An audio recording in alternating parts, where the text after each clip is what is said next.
We have 11 amazing restaurants featuring a wide variety for every price range and appetite. South Point's Garden Buffet has something for everyone at unbeatable prices.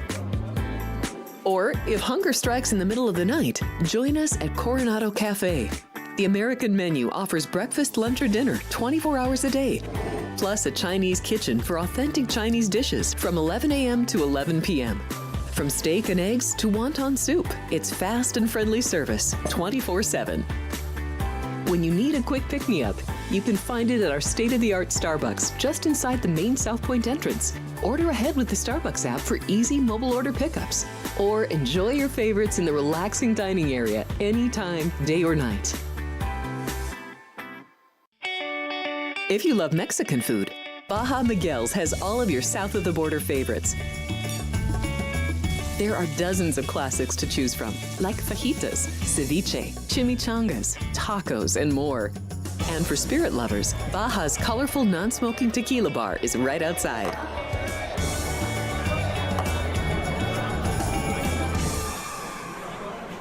Hi, I'm Kurt Angle. I represented the United States in the Olympics in 1996 and won a gold medal. Then I parlayed that into a pro wrestling career. I saw a commercial a few years ago. Tunnel to Towers Foundation made a promise. The Tunnel to Towers Foundation is paying off the mortgages for Gold Star families with young children. I thought, this is really cool. I want to be a part of it.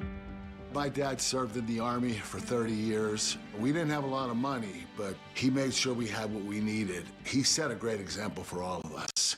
But he died in a construction accident my freshman year in high school. When he died, we didn't have any income coming in, and we ended up being forced to move out of our house. I was devastated. So I understand what these families are going through, and to have an organization like Tunnel to Towers come in and pick you up and carry you and give you a home to live in, I think that's just amazing. I'd like to ask you to donate $11 a month to support these efforts by going to t2t.org or calling 1-844-BRAVEST. Major daytime thoroughbred racing is back at Los Alamitos. It's the Winter Thoroughbred Meet. Opening date Friday, December 5th. 4 stakes for juveniles head the meet, with the Starlet for fillies on Saturday, December 6th. And the Los Alamitos Futurity set for Saturday, December 13th. The outstanding multiple Grade 1 winner journalism won the Futurity last year. And horse players. Our on-track live money handicapping contest returns on December 13th. Great racing action during the Los Alamitos Winter Thoroughbred Meet. Opening day is Friday, December 5th.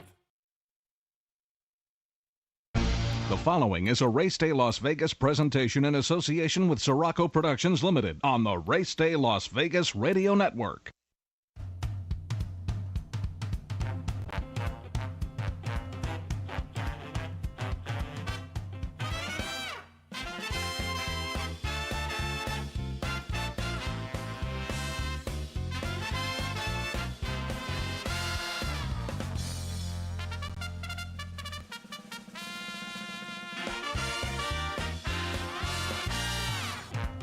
Live from the gaming capital of the world, time for Race Day Las Vegas, covering the sport of kings with a Las Vegas perspective.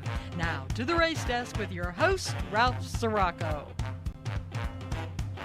From the backstretch to the turf club, at the race books and on the internet, to all horse players around the world, a good morning.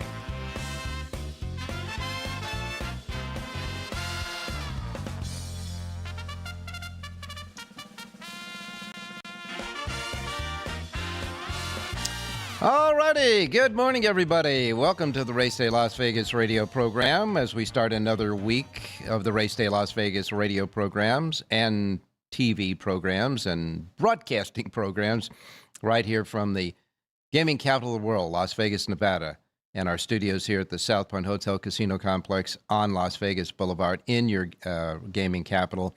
And starting tomorrow, your cowboy rodeo capital of the world right here in Las Vegas. And of course, this place, the South Point, always a popular place for all the cowboys and et cetera. And we're just about ready to get started with the 10-day National Finals Rodeo here. So the town is starting to perk up and really getting all excited about doing that here in Las Vegas. But we want to welcome you to the show. And of course, we come to you, across the South Point Studios streaming network at YouTube. And, of course, we're here right on Las Vegas Boulevard at the South Point Hotel. our anchor radio station, in case you're running around listening to us on the air this morning, maybe driving in your car on a very cold morning. It's Sports Talk 1400 AM, 107.1 FM, and of course all the other platforms that you know, our websites, the apps for your devices, and anywhere you get your podcasting. So welcome to the Race Day Show as we begin another week looking at the great sport of kings. It is transition week this week for horse racing, especially in the state of Kentucky and California. As you know, Del Mar wrapped up its meet on Sunday. We'll get to the finals on that in just a moment or two. Churchill Downs wrapped up its meet on Sunday as well, and we'll get to that the finals there as well in just a few moments. And of course, even Horseshoe Indianapolis wrapped up over the weekend. All those three racetrack racing meets wound up with the handle being the higher handle up percentage-wise, but we all know that that's probably all that CAW money going in there as far as the handle records breaking and of course higher than last year. So we'll wait and we'll get into that in just a moment or two. But Turfway Park opens today from Churchill Downs. Now they go to Turfway Park for the winter meet.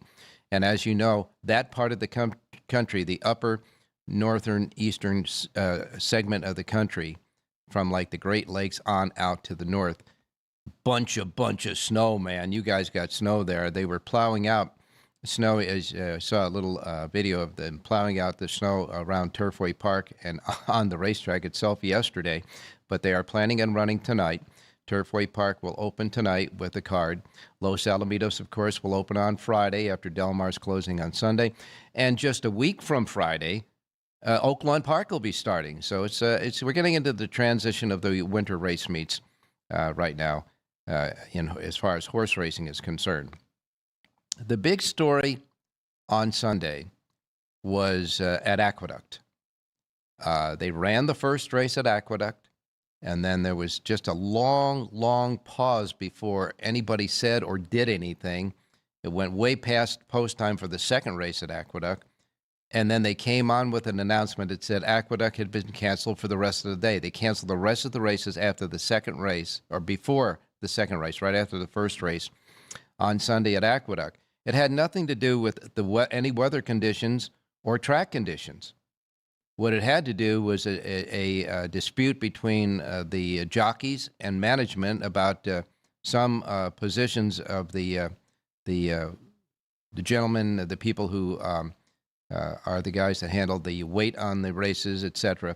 Anyhow, we'll get into that in just a minute because I know that Jonathan Ardoon was really steaming through half of Sunday when this happened. We were texting back and forth, but it was just a dispute between management and the jockeys about some as far as wages and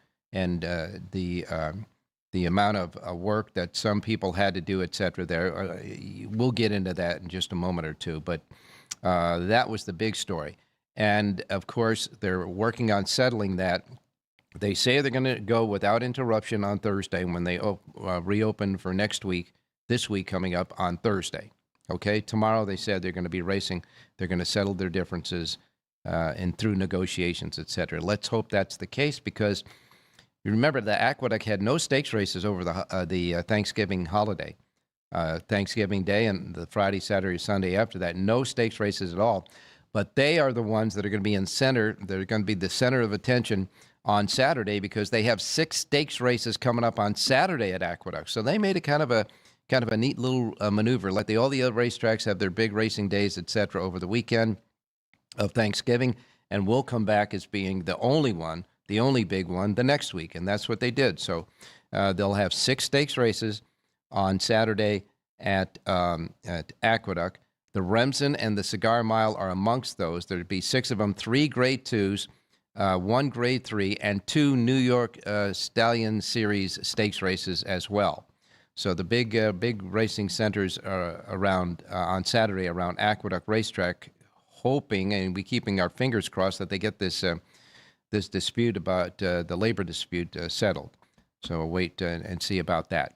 Also coming up this weekend, Laurel Park will have 2 races for the juveniles. Tampa Bay will have 2 stakes races for juveniles. A lot of stakes races for the 2-year-olds coming up now. Of course, Gulfstream, Turfway Park, and Woodbine will all have stakes races. Woodbine has a Grade 3 going on. And Los Alamitos will host the Grade 2 Starlet on Saturday. That is for the 2-year-old fillies. And then on Sunday, Los Al will come back with another stakes race, and Aqueduct will have 2 Grade 3 stakes races on Sunday as well. So as we continue on the transition from the race meets that ended on Sunday to the winter race meets coming up, we do have some really neat stakes races coming up this weekend, hopefully at Aqueduct. As far as what happened on Sunday, as I said, after the first race at Aqueduct, they canceled the rest of the races there. So Jonathan Hardoon and Jerry Jackowitz both no harm, no foul with their picks, because their picks were in the 7th race. And as I say, they only ran 1 race on Sunday before they called it a day. Churchill Downs closing day saw, Iret Ortiz Jr. win a race, a couple of races there at Churchill. He won the 3rd race in a dead heat, and he came back in the 7th race with a winner for Brad Cox. Brother Jose had a couple of wins on the day. Jose won the Cherokee Mile with Moonlight for Chris Block, paying $15.16 as the closing day feature there. And that was a key horse, by the way, on Jonathan Hardoon's sheet. It wasn't the horse that he gave out on the show, but it was one of his 3 key horses. One of his 3 key horses on his sheet on Sunday. It wasn't his official pick, but remember when we went over the race that day, when we went over the Cherokee Mile, he did like and said he liked Moonlight in that race. Paid $15.16. That kind of wound it up at Churchill on Sunday. That mandatory payoff in their pick 6, by the way, paid $5,766.20 in the mandatory payoff in the pick 6. Del Mar on Sunday, also a mandatory. Remember, closing day was a mandatory. So at Del Mar on Sunday, Umberto Rispoli had a couple of wins. He won the he won his first winner of the day in the 4th race with My Cat for George Papapadromo, paying $7.20 at the start.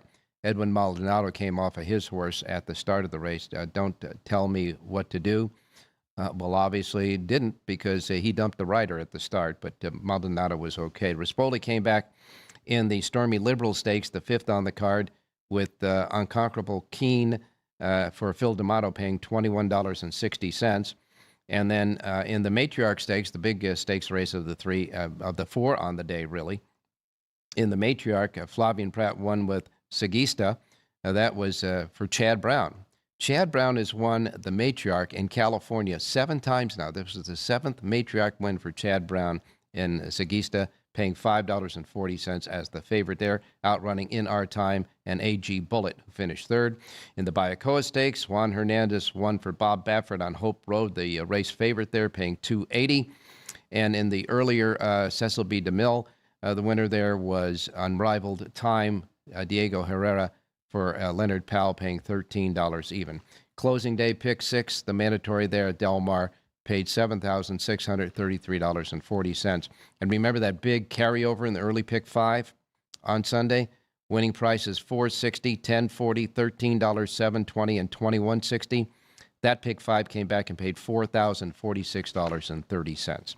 All right, we got a lot to do on the show. We're going to get Jonathan Hardoon on the show early because he has an appointment a little bit later on, and we'll get all the latest news for you right after Jonathan is done. But we're going to go to our first break right now. When we come back, we'll get the racing menu and go right out to Jonathan Hardoon. We also have Rich Eng with us today, Jerry J. John Lindo will check in, and Jerry will check in. And don't forget, it's Wednesday, which means it's Dwayne Colucci reporting for the Rampart. We'll be right back. South Point Casino has plenty of attractions for the whole family. Catch a movie. Our 16-screen movie theater includes 2 XD Extreme screens for the ultimate in viewing, sound, and luxury. After the show, treat the family to a variety of treats at our old-fashioned ice cream parlor, Kate's Corner. We scoop up a variety of creamy concoctions, including smoothies, hand-dipped cones, milkshakes, malts, sodas, and sundaes. At Kate's, there's something for everyone. And if you've still got time to spare, our bowling center might be right up your alley. Voted Best of Las Vegas, it's a great place for friends and family fun. 64 lanes, a pro shop, snack bar, and arcade. And while the kids are bowling, you can play slots and sip on a drink in the Alley Cat Lounge while overlooking the lanes. For our more serious and professional bowlers, the South Point is also home to a separate tournament bowling plaza. All is set for the quarter horse race of the year, the Champion of Champions, Saturday, December 13th at Los Alamitos, quarter horse racing's most prestigious race, and history could be made. Will Impressum win his third Champion of Champions and tie the legendary Refrigerator Stakes record. Jericho and Stanley Cartel look to stop him, while All-American Derby winner FDD Dreams and Mildred Vessel's winner Hot Temptation dream of glory as well. It's a full field of 10. It's the race of the year, the Champion of Champions.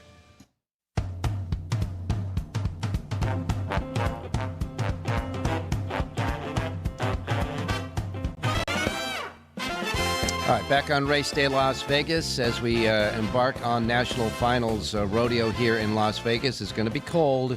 Right now it's 45 degrees out. We're going to get up to 60. That's it for today. And the temperatures are going to be like that through the foreseeable future. But at least we don't have any rain in the forecast. It's going to be nice and sunny here in case you're coming out for the rodeo. And, of course, we're going to get down to the mid to high 30s overnight. And in the daytimes, high 50s. And into the maybe 60 degrees. As far as the rest of the country is concerned, you know all about the snow that's up there in the northeast and some of the weather that's moving through there. Yes, Brownsville, Texas is the hottest spot in the nation at 79. Los Angeles, 67. Chicago, 33. New York, 43. And Miami, 81. All right, time to get to our menu. We're going to go through it real quick because I want to get Jonathan Hardoon here. And here we go. You ready? Here's the menu. First post times Pacific. If you're not in the Pacific time zone, adjust to it. We begin with Parks Racing. Parks Racing has a first post time today of 9:05, and Parks Racing's Pick 5 Jackpot Carryover, $15,055. Then we go to Tampa Bay Downs. Tampa Bay Downs' first post time is at 9:30 at Tampa Bay. They got a Pick 6 Jackpot Carryover, $2,040. Next up comes Turf Paradise in Phoenix, Arizona. Their Pick 6 Jackpot Carryover, $41,691. First post time is at 2:15. Following that comes Delta Downs. Delta Downs has a first post time of 2:45. And then we go to Turfway Park. Opening night at Turfway Park. First post time here in the Pacific time zone is 2:55. 2:55 for the opener at Turfway Park. Following that comes two tracks that start at 4 p.m. Charlestown. Charlestown has a Pick 6 Jackpot Carryover, $45,259. 4 p.m. first post at Charlestown, as well as Remington Park.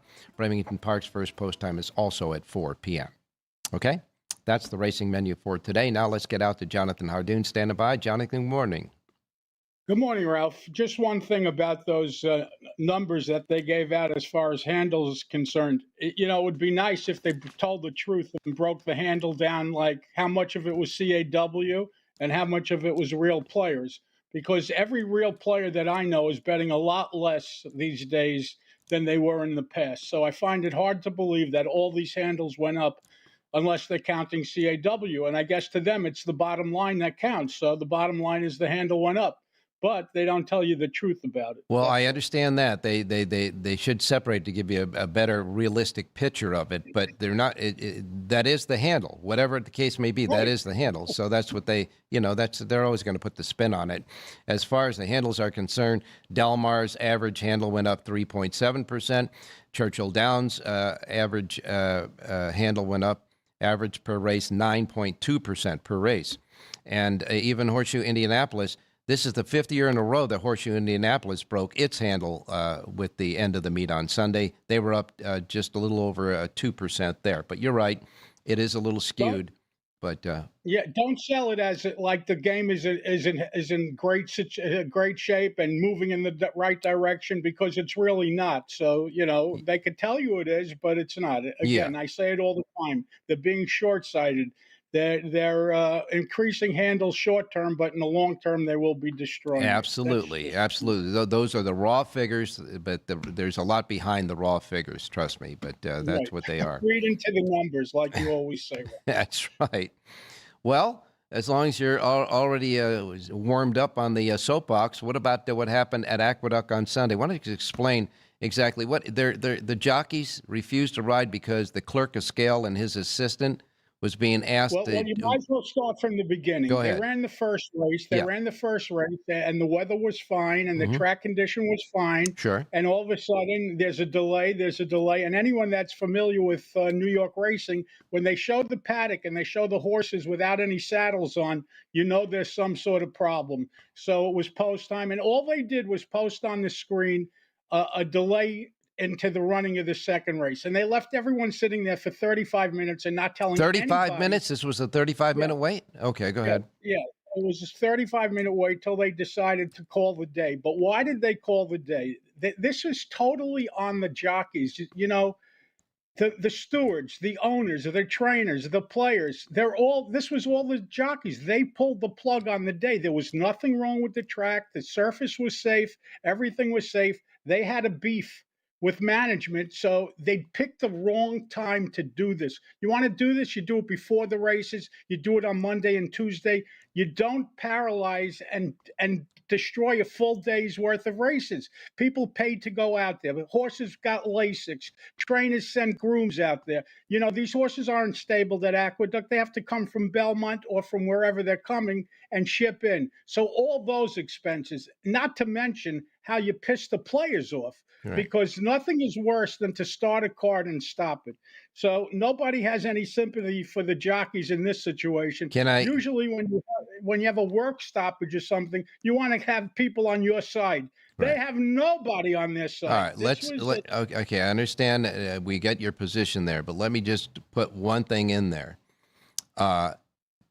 Did management make, through their conversations with the jockeys before this happened, lead them to believe that they're going to have a deal made or something? Or was it just they were both at an impasse and nobody was talking to each other? Do you know about that at all? Nobody really knows. They don't tell you, Ralph. They told you that the assistant clerk of scales who took over for the original clerk of scales, who either retired or quit, whatever it was, months ago. So this guy's been in charge, and now they went after him. There's too much leniency, they say, in the jocks room. That everyone has their wife and kids in there. They want to cut that out. All fine. All these things are legitimate beefs. But you don't do what the riders did when they did it. Yeah. That's all I'm saying. Yeah, well, and I am saying you're absolutely correct if that is the case, that they may have led them to believe that there was going to be a deal and all of a sudden it didn't happen. But if they knew that they were at a big impasse there, the best thing the jockeys could have done was on the off day, either Monday or Tuesday, hold a press conference in front of the press and say, listen, we're sitting here doing right. Bring your argument to the people. Tell them, and we unless management decides to come to the table and be honest with us and see if we can get a deal done, we are warning you right now that we may not start racing on Sunday. And be done with it. But to just do that, you're right. I mean, there was a lot of people that go through a lot of expense, first of all, from the players on out, but, you know, going to the track, handicapping and all that other stuff. I mean, it's a ripple effect. It's like throwing a rock on a, dead lake and watching the ripple effect happen. But, yeah, I know there were a lot of people peeved off, and all I can say... Rightfully so. Absolutely. Rightfully so. No sympathy from anyone. They didn't get it from the trainers. They didn't get it from the owners. They certainly didn't get it from the players. Right. And I agree with that. You just can't do that unless something behind the scenes led them to make that stand. But we don't know, and we'll probably never know now, because the you know what hit the you know what. And so now, but shouldn't they have said that? Shouldn't they have said that by now? You would think so. I mean, If they were misled in any way, they would have said it by now, but they didn't. It was a stunt they pulled, and it just makes them look horrible. That's all. Okay, well, let's hope then.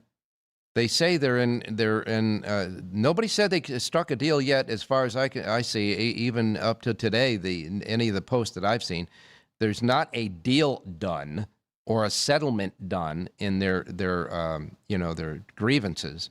But they said they're working on it. Now, we got a big stakes race weekend coming up on Saturday at Aqueduct. They better not. They're not going to mess even with Thursdays after the. All right. Okay. Let's just hope so. Let's just hope so. Because, now we're going through the transition. I mean, New York's going to have a great Saturday of racing there. And we're players who want to play some races and do some stuff, just like we do today. So are you finished with the soapbox? Because I want you, to have full tilt there, buddy. I have a race day Las Vegas playing Tampa's 8th race today. It's 1.40 miles on the main track, and I like the number 3 horse in here, Lace Up, a 4-year-old gelding from the Amador Sanchez barn. Marcos Meneses aboard to ride. This is an improving horse. He's getting better with each start. 4-1 on the morning line. I like number 3, Lace Up, to win today's 8th race out of Tampa Bay Downs. All right, I'm checking the 8th race, and there are no late scratches so far in the 8th race today at Tampa, so it's a go. In the 8th race today at Tampa Bay, number 3, Lace Up, and I guess it's appropriately for what Jonathan just laced up his soapbox there. In any case, the 3 horse in the 8th race at Tampa Bay is your play. And that was a nice assessment you had of the stakes race at Churchill on Sunday. Nice $15 Yeah, we winner beat there. Brad Cox for once. You told everyone to make the exacta box. Yeah. And if they listened to you, Ralph, they got $32. So that was actually pretty good. Yeah. I was, I said, let's take your nemesis and box it with that just in case. So that worked out pretty good. In any case, Jonathan, you have anything else you want to? That's it. We'll see you tomorrow, Ralph. Stay safe and be well. All right, you got it, my man. Thanks a lot. Jonathan Ardoon with a really nifty soapbox, that's for sure. All right, let's get to some news now. As far as the news is concerned, we'll wrap up some of the ends of the race meets that happened on Sunday. All right, Del Mar, as you know, they say they were up 3.7%. We already gave you the reason why the numbers may be a little skewed with reality, but in any case, Umberto Rispoli wound up the leading jock of the Del Mar Little Meet there, the Breeders' Cup meet. He wound up with winning 17 races out of 77 starts. Antonio Fresu was second with 14, and Mirko de Muro, who really started out hot at Del Mar, won 12 races. He finished third. Hector Barrios, and Armando Ayuso rounded out the top 5. They tied with 11 apiece.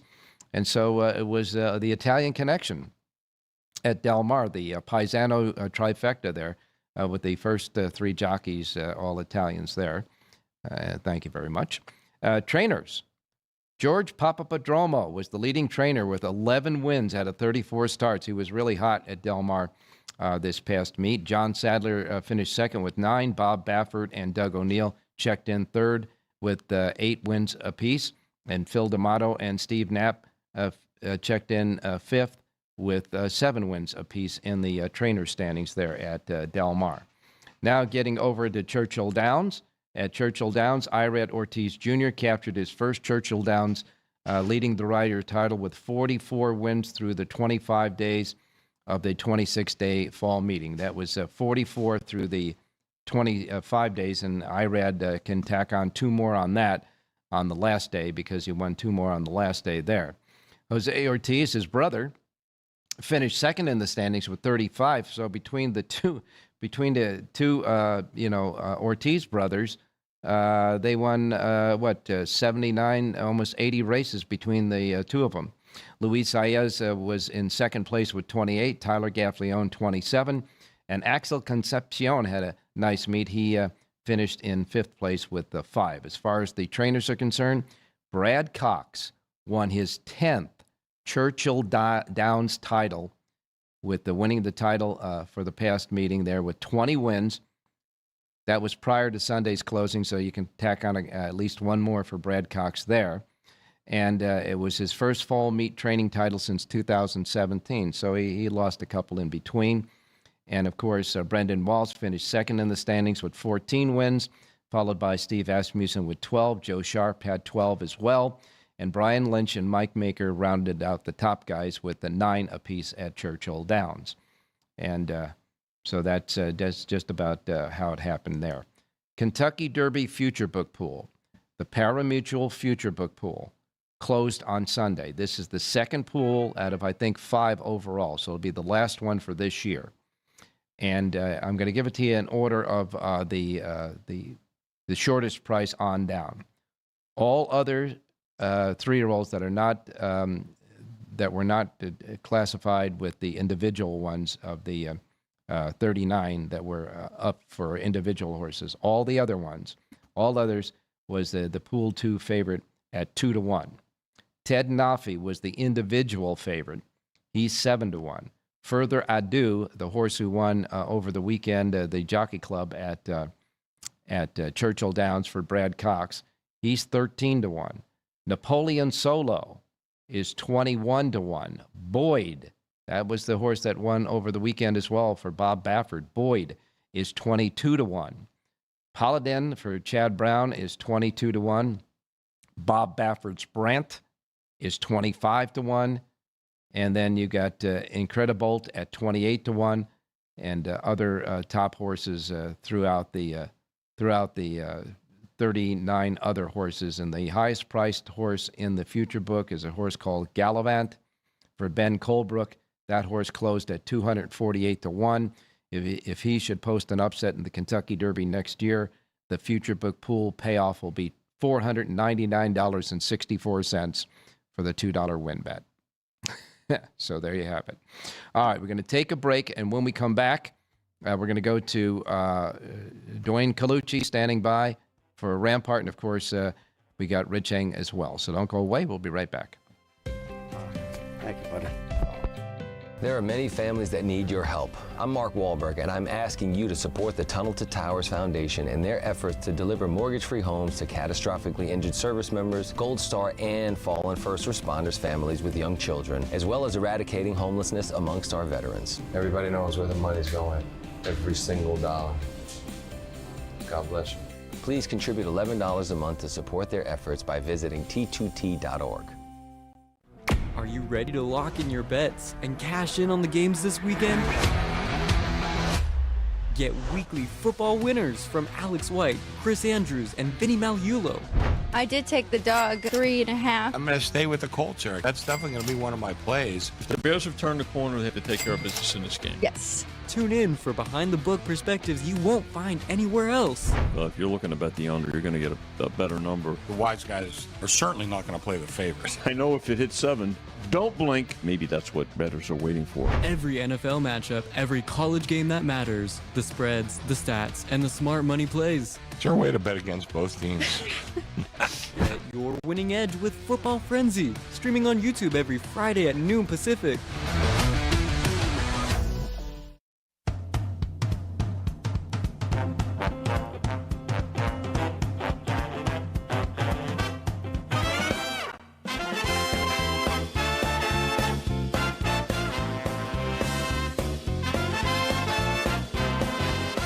All right, don't forget Football Frenzy for you folks for football, and we're getting close to the. Now we got the championship, division championships, the conference championships, I should say, for college football, and we're getting down to the stretch as far as the NFL is concerned. Sports by the Book and Football Frenzy are two that you got to watch here from the South Point on the streaming network at South Point Streaming Network. All righty, quick update on a few jockeys. Florent Garreau is he was invited to ride in that the jockey championship in Hong Kong, the one that Umberto Rispoli is going to ride in. But at the last minute, the scheduling prohibited him to participate in that. But he is going to go to Japan, and I understand Garreau is going to ride the entire month of December in Japan once he gets there, but he couldn't make the connections to make the jockey championship. So Garreau is going to be there for the entire month of December. He'll be back after the first of the year. We got a Brazilian jockey that's going to be riding at Turfway Park. This is a 19-year-old brother of Luan Machado. Dylan Machado will be riding at Turfway Park, I guess, beginning tonight. He is the brother, 19-year-old brother of Luan Machado. And Dylan Davis, you remember he got in that awful spill on the 14th of November and had quite a bit of damage done in his body. Well, he is finally back home. They released him from the hospital, and he's going to convalesce at home. He said he plans to return to riding late winter, so we probably won't see Dylan Davis until next year, early next year sometime. So just an update on some of the jockeys. Now we go out to Dwayne Colucci standing by from the Rampart. Dwayne, good morning. How you doing today, Ralph? How are you, my man?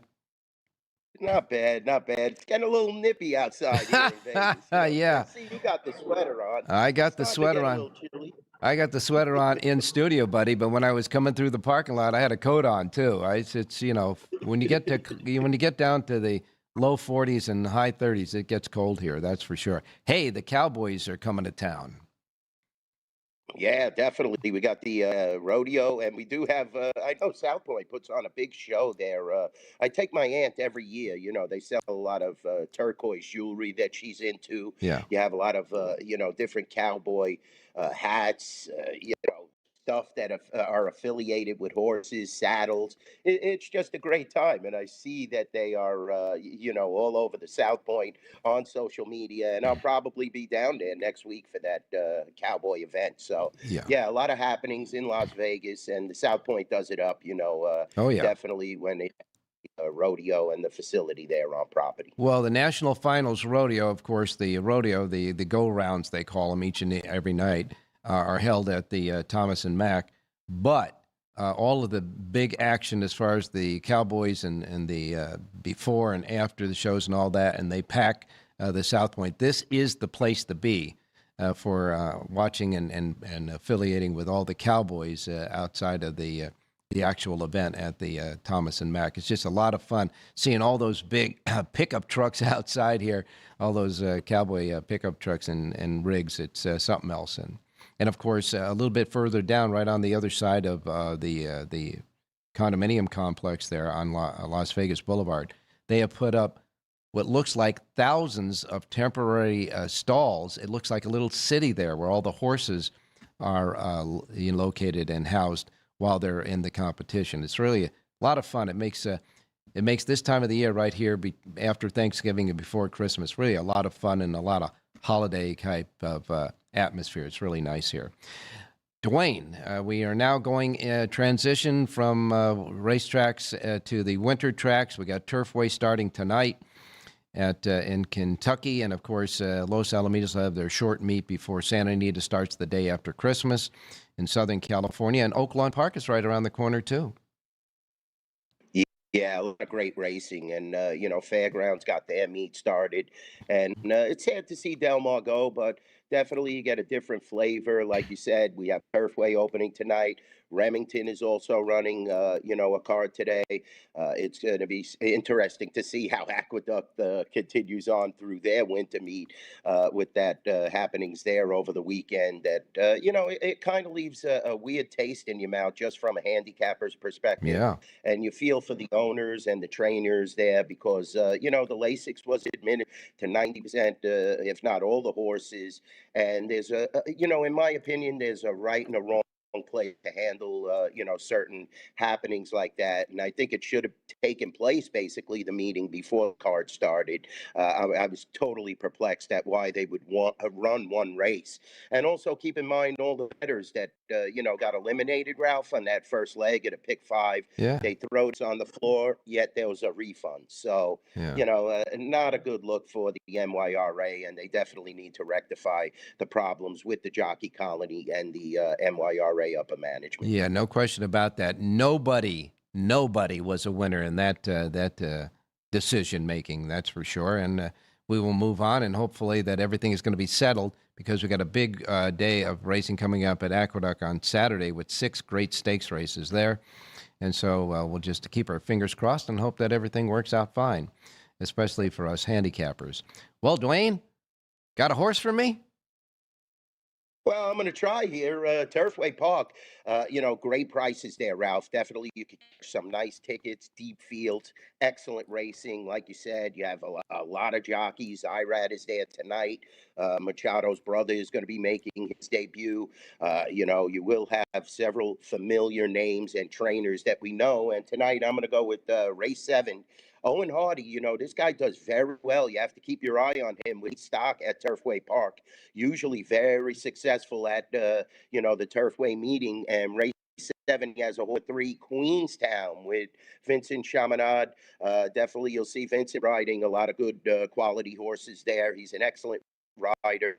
5-1. You're going to have to beat Irad and McCarthy in this race, but definitely keep your eye on Owen Hardy. He's a very capable trainer, and especially during this Turfway Park meet, number 3, Queenstown. This is going to be an excellent jockey trainer combination throughout this meet, like I said. So let's get a price tonight, Ralph. I got to break a losing streak here on the race day. It seems like all my winners are on Thursdays on Sports by the Book. So let's get a winner tonight for the race day fans. All right, you got it, Dwayne. And listen, that's okay if you can pick winners on Sports by the Book. Everybody who should be watching that show as well as ours can get a winner out of there too. There's no problem there. But we'll get the winner tonight here on the Race Day Show, Turfway Park, Race 7, number 3, the 3 in the 7th race at Turfway Park. And I would imagine that things are just rolling along there at the Rampart, huh? Yeah, like you said, you have the championship games coming up for college football, full swing now. NFL playoffs getting very, very exciting. A lot of teams that weren't expected to be around are, still around. Teams like Carolina, Denver dominating that AFC West. A lot of surprises. Even my Cowboys still have a heartbeat, which is shocking to me. Chicago Bears are playing way over their heads and making noise in that Central. So come on out to the Rampart. We'll have the horse racing fired up on the big screen, as well as the college football and NFL action. It's all about the Patriots, Ralph. You know that. And it's an exciting, holiday season at the Rampart Casino. Well, if you're in that part of the country up there north by Summerlin, etc., and you don't stop into the Rampart to enjoy all that they have to offer there, that'll be your first bad beat, so don't make it one, and get on out to the Rampart. Thanks so much, Dwayne. We'll talk to you next week. Thanks, Ralph. I really appreciate it. You're the best. You know that. All right, you got it, my man. Thank you very much. Now we're going to go out to Rich Eng. Richie, talking about the lot of conference championships in football this weekend. Good morning. Hey, good morning, Ralphie. Good morning, viewers. Good morning, listeners. Well, there's a whole bunch, like I said, of conference championships between Friday and Saturday. But the 3 that really interest me is, of course, the Mountain West Championship game, which will be the last game at 5 o'clock on Friday, featuring our UNLV Running Rebels against Boise State. And, of course, then you've got Georgia and Alabama going at it in the SEC Championship game on Saturday in the afternoon there. And then, of course, the big one that I think, the Big Ten Championship game between Indiana and number 1 Ohio State at 5 o'clock on Fox and these are all, of course, Pacific times on Saturday. Good stuff. Really good stuff. The regular season is over. There's actually only one more regular season game. It's the Army-Navy game. Yeah. But the conference titles you talked about, Ralph, will put the final nail into who makes the college football playoffs. So it's still a little bit fluid until we get the results of all the conference championships. And I'll just give a heads up, Ralph. In past years, I've always been really active during the bowl season, giving lots of picks on race day. But the last couple of years, I've kind of figured out that that's not a very profitable thing to do with the new rules in place. One with the NIL, the players transfer portal, kids opting out to prepare for the NFL draft. In fact, there were a couple of schools in the past couple of years, Ralph, that had to cancel out of bowl games because they lost so many players to the transfer portal. They like their roster of 80 would be decimated down to about 40. They didn't have enough kids to play football. So I'm going to be a little more selective with the bowl games, but definitely concentrate on the playoffs. Well, the teams, though, that are no pun intended, jockeying for position to make the championship, roster in the playoffs there, I think most of them will have they'll got their full tilt guys going this weekend, like Indiana and Ohio State. Oh yeah, the teams that are competing for the national championship will have a full complement of players, and once they set the final roster at 12. Those kids are going to stay. I mean, I would be shocked if any of the top players opt out and don't play in the playoffs because they're not going to be like Lane Kiffin and changing ships in the middle of the sea. They're playing for the national title, and they are getting paid because they're getting NIL money. Certainly. It'll be exciting. We're going to get, of course, tap you on the shoulder on Friday and Saturday, as well as tomorrow for an NFL game. We had a nice winner with the 49ers over the Browns on Sunday. And so while we wait to get looking at some of those games in those days, we are looking for a horse pick today. Yeah, let's go to the Turfway Park, the opener, Ralph. You and I spent some time there in northern Kentucky. And, one thing we learned about winter racing, Ralph, is that if you're going to cancel, the best time to cancel is either the night before or no later than like in the morning and noontime, because, horses ship in from different tracks or training centers. They get the LASIK shots. The trainers have to get their grooms and, assistants, paid for the day. Mm-hmm. It's very expensive for all the owners. Plus the fact that the horse players download the PPs and pay for the farm and that kind of stuff. So what they did at Aqueduct was just, it hurt a lot of people, and they shouldn't do it like that. They certainly should not have. That's for sure. Let's go to opening night at Turfway, race number 8. It is 6.5 furlongs on the Tapeta surface, optional claimer 25. And, one thing I've learned over the years about the Tapeta surface, the transition to Tapeta for grass horses is a lot more formful than, say, going from grass to dirt. Mm-hmm. Grass to Tapeta, a lot of horses hold their form and compete well. I'm going to go with the number 5, Larice, 6-1 in the morning line. Vincent Chaminade, who's going to ride the horse for Dwayne in the race before. Maybe we'll get a Chaminade daily double, races 7 and 8. But this horse, George Weaver, turf sprinter, got a lot of class, Ralph. I think this horse will be closing fast. The 5 horse, Larice, in race 8. All right, 8th race at Turfway Park, number 5, Larice. And yes, we'll do a little Siraco double from the 7th to the 8th race. The double would be 3-5. In that case, from the 7th to the 8th. Your horse in the 8th race is the 5 horse. And, of course, Richie, stay warm, and we'll talk to you tomorrow. Hey, thanks, John. Good luck, everybody. All righty. Final break. When we come back, a thought or two from John Lindo and maybe even Jerry Jackowitz, so don't go away.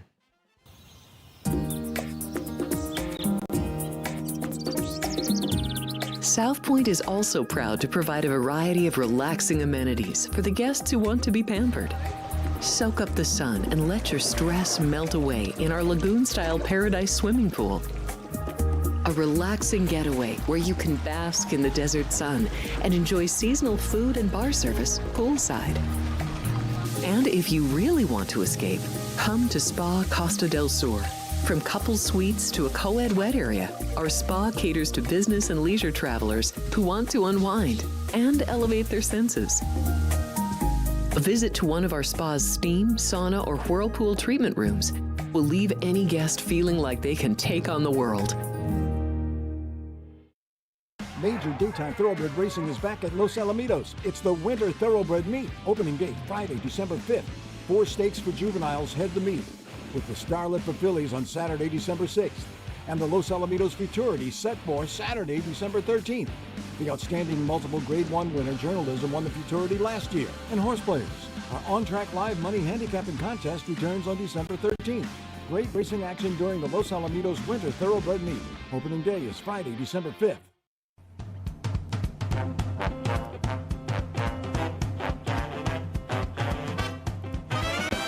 The Race Day Las Vegas Show, the only exclusive daily local media racing information source in Las Vegas. All right, back on Race Day Las Vegas. Let's go out to Southern California where John Lindo is at. And John, I hope it's a little warmer down there than it is here in Las Vegas right now. Good morning. Good morning. It's cool, Ralph, but that's nothing we can worry about. I think we'll be in the 60s today, but it's sunny, and we'll get back to racing here on Friday with the opening of Los Alamitos. Always a fun meet. Los Al, they're little meets in between, Del Mar and Santa Anita, et cetera, throughout the year. Always fun, and I got to tell you that especially during this meet, when you have a race like the Starlet always brings out some really talented 2-year-old fillies. Yeah. Start with Bob Baffert entering. We entered today for the Starlet on Saturday. I'm sure he'll have something. You have to remember, he did not ship Explorer to Churchill Downs. I don't know if she'll show up at Los Alamitos. But if not, he's got a B, C, D, and E team over there. He's run, and and then next Saturday, a week from this Saturday, is Los Alpha 30. And those have produced some pretty good horses. Journalism won it last year. So again, you never know what you're going to see over at Los Alamitos. If I'm not mistaken, did Arrowgate race as a 2-year-old or at Los Al? I think he did. I don't know for sure, but I'm 80% sure that Arrowgate did run there. And Bob started a lot of his better horses there. A lot of them get their training done at Los Alamitos before they move on to the other tracks. And that's because the horsemen universally in Southern California think that Los Alamitos main track is the safest racetrack to train on of any racetrack in Southern California. I like it, Ralph. I don't think it's as deep as Santa Anita or Del Mar. In the morning, as you're getting horses legged up, I think it's a little easier on them. It's not as labor intensive, and you kind of get them fit without having to do. You don't want to tuck them all up and empty out the tank, getting ready to race. Any thoughts about the conclusion there at Del Mar with some of the new players, I guess, at the top of the titles winners? Well, first jockey title in Southern California for Humberto Ruiz. Congratulations to him. He won 17 races, 6 on the dirt, 11 on the grass. And then George Papadromo got his first title down there. He won, was it 9, 10 races? I don't remember now, but he had a good meet. And, I expect it's good momentum going to Santa Anita for those guys. And, Ruiz been wanting to win one for a while, so he finally got the job done. And now I guess he'll go into Hong Kong. By the way, he rode in Hong Kong for several years. He's going there as part of the Jockey Challenge, right? The Jockey Championship Challenge. Yeah. He leaves this week. The International Jockey Challenge is at Happy Valley. I think it's Wednesday the 10th. And then he's going to ride at Shot 10 in Hong Kong on the 14th before he comes back to the United States. John, the Lindo Report, what's the schedule like this week? I'm doing the late pick 5 at Gulfstream tomorrow. They should be back on turf after missing an entire week on the grass last week, so hopefully the weather looks good there. Obviously, Los Alamitos the first 3 days of the meet, and we'll do something this weekend after the cards. I'm guessing, I would do the Aqueduct Cigar Mile card on Saturday route, but I gotta be honest, I was so discouraged by what they did to the fans and the horsemen last Sunday. I may just pass that and go to Gulfstream Park. So I'm still debating what I want to do there. I'm sure that there was a little conversation, or certainly some feedback by some of the horsemen, et cetera, in Southern California about what happened at Aqueduct on Sunday. What's the consensus? The consensus is, like most of the other people right now, thinking that the jockey shouldn't have done it. Well, they have every right to protest, but choosing that at that point that was a mistake. You don't do that, especially on a travel day, the end of a holiday weekend. You've got to, again, as an owner, you've got the shipping expense of your horse, the Lasix. You've got people going to the track and everything else, and it was a bad look for a racetrack and a circuit that ran a race the wrong distance in the summer. We've had a number of jockeys get hurt out there. From a PR standpoint, and you don't want to lose the trust of the public. And right now, they've got to earn mine back. Yeah, it was a difficult situation, but the timing was just terrible. And if the jockeys made the stand to do that, they should have definitely had a press conference and tell everybody why they're in the position of what they're going to do and when they're going to do it in advance. But not just say, okay, we're not riding. We rode the first race. Oh, that's okay. What? Oh, no, we're not going to ride anymore. That's not the way to do it. No, those horses were walking in that paddock 20 minutes after post time, just walking in circles, waiting to be saddled. There was nothing going on, and nobody knew why. And if it's a track condition problem, fine. If it's lightning in the area, fine. It's not because you guys are going to argue now. That doesn't make any sense at all. And by the way, the leadership of the Jockeys Guild, which these guys are represented by, does shoulder some of the blame of what happened there too. Yeah. There's a lot of blame to go around here. It's a bad look for an industry that doesn't need any more bad looks. Well, let's hope we get the right look on Saturday. A big racing card there at Aqueduct on Saturday, and of course you'll be with the Lindo Report when Los Al starts on Friday. And since Jerry Jackowitz did not connect with us this morning, we're going to wrap up the show by reminding everybody we'll be back tomorrow on the Race Day Show at the same time, 7 a.m. Don't forget Sports by the Book today, later on the South Point streaming network as well. And John, we're going to deputize you to give us the last word for this Wednesday show. Have a great race day, everybody.